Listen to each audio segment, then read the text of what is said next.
respond to structure fires, bar fires, dumpster fires.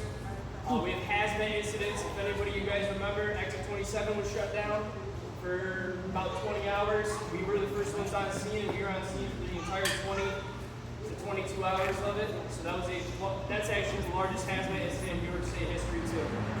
So we got a lot of history. Get right into it. I'll go through piece by piece what we got from here. What I'm wearing right now is a radio strap. So we go through Montgomery County. So Montgomery County is located on 5S, and we have a channel specifically just for Amsterdam Fire. So we only talk to them, and they'll talk back to us. They'll let us know when calls are happening, so on and so forth.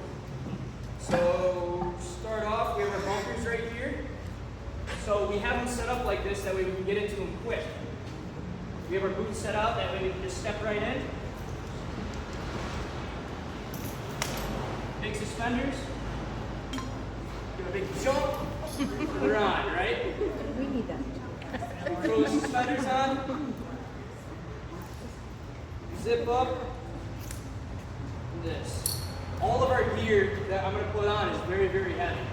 Alright, so everything that I'm going to put on weighs about 75 pounds on top of our own body weight. And that's not including all the tools that we carry to fire, the hose line and everything like that. Our next piece that I'll put on, so we have our hood. Our hood protects our ears and our heads from all fire or heat. Because believe it or not, fire's hot. So we want to make sure that we try to protect ourselves as best as we can. We throw our radio straps underneath our coats because this rubber will melt over time and we'll have no communication with the outside. And that's not good when you're inside. So a lot of people don't know that, or some people do know, that firefighters, when they show up to a structure fire, we actually respond and we go inside the building. We search for people to make sure that if we can find them, we'll grab them and bring them out to safety. And most of the time we'll go inside of the building to try to put out the fire before it gets too big. So we do with the radio. So we have it here. So I only have a little bit of the cord exposed, all right? This gear has 3 layers. It's our outer layer. We have our inside layer, and we have a kind of like a liner in between. So all 3 of these layers protect me from heat exposure and everything like this. Our gear is engineered so well that we can be in situations where the room is very, very hot and we won't even know it. Then we have our air pack. So our air pack, this is rated at a 45-minute bottle. Typically, we like to give ourselves time to get out, but most of the time we can work for at least 25 to 30 minutes comfortably with this bottle. Most fires don't last, most interior fires that we fight where we're having to use our mask and air pack don't last that long. Most of the time we can get to the fire very, very quickly. So, you guys can see this doesn't look light. I assure you it's not. But it's a lot better than breathing in the hot black smoke that we have to deal with. Next piece that I'll show you guys, this is our mask. Alright? This is what goes on my face. It makes me look all scary. If there's a fire and you see one of us with this big scary mask, don't hide from us, don't walk away from us. Make sure you guys don't hide underneath the bed, don't go in the closets, because then we might not be able to find you. Alright? It's going to look scary when I put it on, but I assure you I'm here to help. Looks like this. This mask is the only part of our personal protective equipment that I got on. It fails first. This starts to melt at 500 degrees.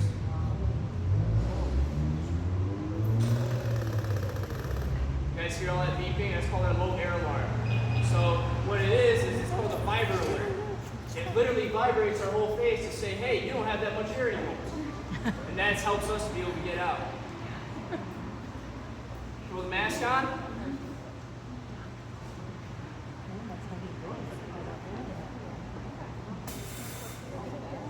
Everybody be quiet for 1 second. You guys hear the air coming in?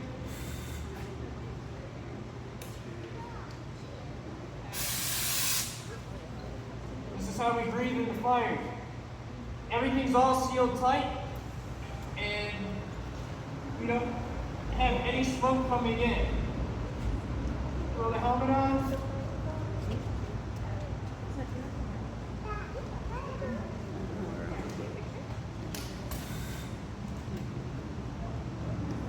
And we got our gloves. And after all this big weight and all this big material, we have to grab our tools. So a lot of times we'll carry an axe or what we call a Halligan bar, or we'll grab a fire extinguisher or the hose line. Any questions? So if the mask is rated at 500, what's the jacket rated like for heat? Like how hot can the jacket get before it starts becoming a problem?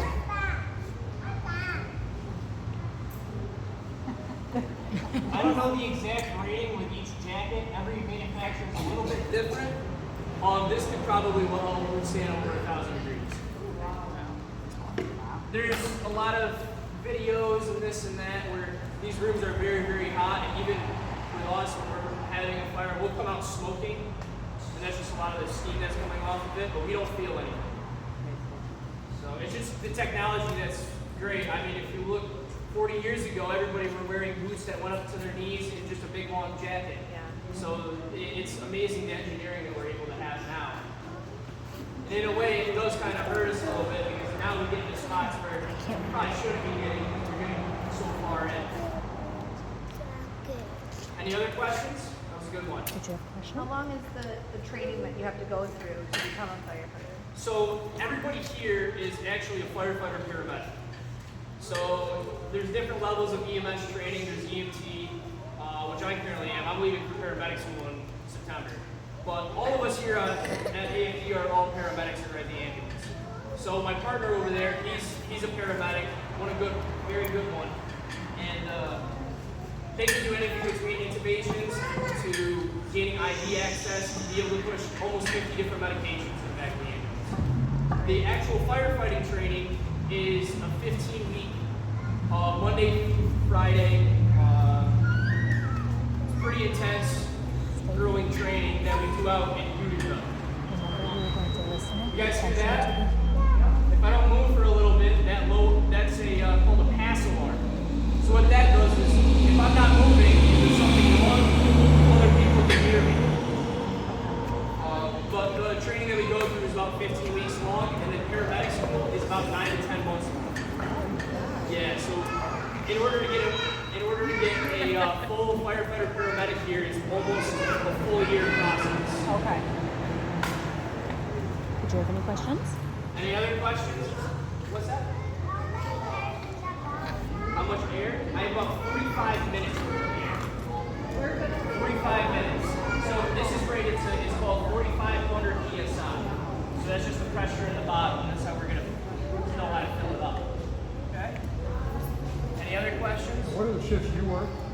So our normal shift here at AFD is we work a full 24 hours straight. So like today, we came in this morning at about 7:30 this morning. We'll get out 7:30 tomorrow morning. Okay. And then in between, we have 3 days off. So it's, in reality, it's a really nice schedule. It's fun. My sister says, oh, you don't even go to work because I only work 2 days in the 8-day schedule. Why don't you raise your hand and But ask in those 2 days, Raise your hand. we have a lot of calls. Like I said earlier, we have 5,000, and a lot of them happen overnight. So a lot of times we don't get to sleep, but you kind of get used to it. Raise your hand. That is to plug in more fire trucks because we have to make sure all of our fire trucks are energized. Because a lot of our fire trucks use batteries and stuff. Okay. I have a question about the hose. Oh. These yellow hoses that we have, Yeah. they're called Plimo vents. So what they do is they go on the end of the exhausts of our trucks and our engines, and because they're diesel. So this is to eliminate our cancer exposure to this apparatus base. So what we do is we'll plug them in, and any excess diesel, or if we're running, sometimes that's annoying. If there's any, like the trucks are running in the May, we're not just breathing in straight carbon monoxide. Yeah. That's a The good biggest question. risk for firefighters now are actually cancer. That's a A good lot of us question you develop have. occupational cancer. because of the new building materials. All these couches and all the furniture isn't real wood and it's not real organic material. You guys hear that? That's the vibe roller I was talking about earlier. So all of these materials that we face now in a lot of new buildings are all made out of plastic and synthetic materials, which, believe it or not, aren't good for you at all. So that's just one of the risks that we have to face. And we wash our gear, we have a decon sequence and everything like that to reduce our risks. So, any other questions?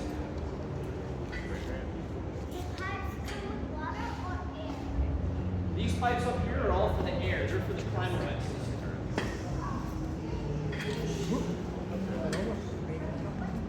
Yes. How fast do you put your gear on? How fast can I put her gear on? So, really testing me here. In the Fire Academy, we, for some of our certifications, we want to make sure we put our gear on right. We want to make sure, as if you saw before, I had no skin showing anywhere to make sure that we're all set. In the Fire Academy, we had to put all of our gear on in under a minute 30, on air, ready to go. A lot of us here will grab our gear and get on the truck, and our driver will start driving while we're putting our gear on. That way we're not sitting outside the truck waiting another 5 to 10 seconds just to put a hood on or a helmet on, right? So a lot of times we're dressing up in the back and getting ready to go. Any other questions? The fire boat thing. Yeah, so like I said earlier, we respond to a different number of incidents all the time. One of them being the hazmat that we had earlier, and we also have a boat for the river. So we deal with a lot of rope rescues and a lot of water rescues. A couple months ago, we had a rope rescue off of the ledges on 5S near where the distribution centers are. So somebody got caught up in that area, and we needed to go there and extricate them. So we deal with a lot of different things. We deal with ice rescue too, so if there's any ice or anything like that. The boat is used as it's called a surface very swift water rescue. So pretty much we'll load up in that thing and we have ropes attached to us and we go get the person.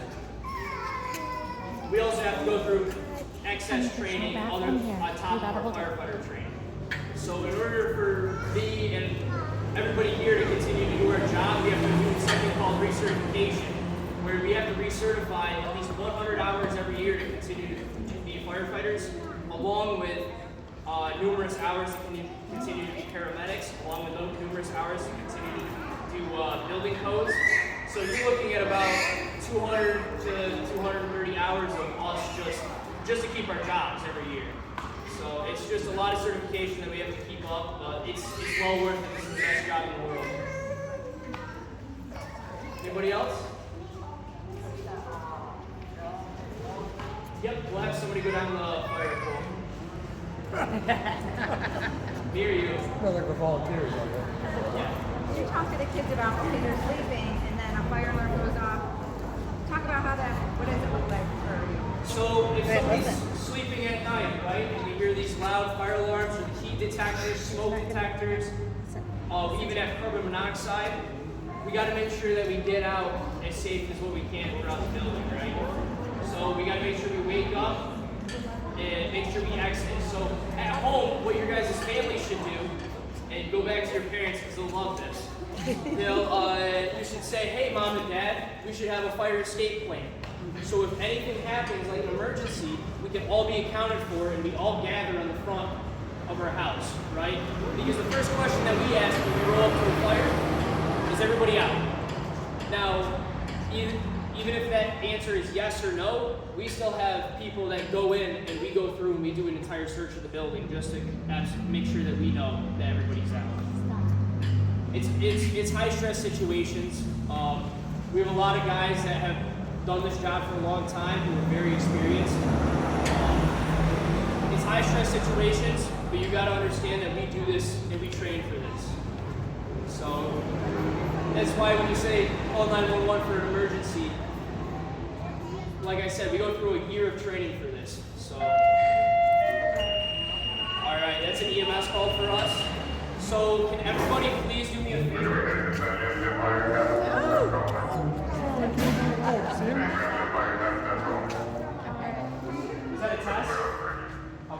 That's not an EMS call, that was him. He didn't say it. I was ready. I cannot leave. So those are the tones that go off. So those tones that go off, they're very, very loud, and sometimes they're very annoying. But it's our job, and we have to come out and make sure we respond, because on the other end of those tones is somebody that really needs our help. Any other questions? Yeah. This is water. We washed the trucks earlier. And now they just went up the hill and got them all dirty again. But we always try to make sure all of our equipment is nice and washed, because we love taking care of our equipment. We want to make sure everything looks good. How many hoses are in a truck? Are you controlled by yourself, or do two people have to control the hoses? It depends. So what we have is we have our all the hoses are pressurized to different levels. So we have hoses that are pressurized to 80 pounds of force pushing back, and sometimes one person or two people can handle it. Across the country, this job isn't staffed very well. So a lot of times you have no choice. You are by yourself, and you have to just make it work and make sure. Especially with us doing 5,000 calls, like today we have 7 people on duty, which seems like a lot, but we have to have somebody running the scene, running the pump, giving us water to the hoses, the entire thing. So most of the time we like to have 2 people on a hose, but sometimes it only works out with 1. So we try to make sure that we get as much work done as possible, as efficiently as possible. All right, let's do one more question, and then we're gonna head back to the library. So one more. One more question. Okay, can I get 2 questions? I can get 2 questions. All right, you first, then you second. That is the grate, so all the water that we spray doesn't pool up in the bay. It'll all go in the grate and go out. Yeah, it's a lot of water. What's that, buddy? In one day? It depends. Every day is different. So there are some days where we might get a nice day where we have 12 or 13 calls. So this is our radio talking. These are the guys that are up on the hill talking back and forth. It also goes through one ear. We run between, our average right now is about 13 to 15 calls a day. 2 shifts ago, we ended up running 33 in one shift. It was just all, it was a very crazy That's his shift. radio. So, and it's, like I said, it's all times of the night. That's the firefighters talking to each other. A lot of times we're up from While they keep everyone midnight safe. to 4 a.m. just running calls nonstop. But like I said, there's somebody on the other end of that line, and this is our job to help. All right, everyone, say thank you. Thank you. Thank you guys for coming. Sorry we don't have the engine or the truck here, but maybe next time.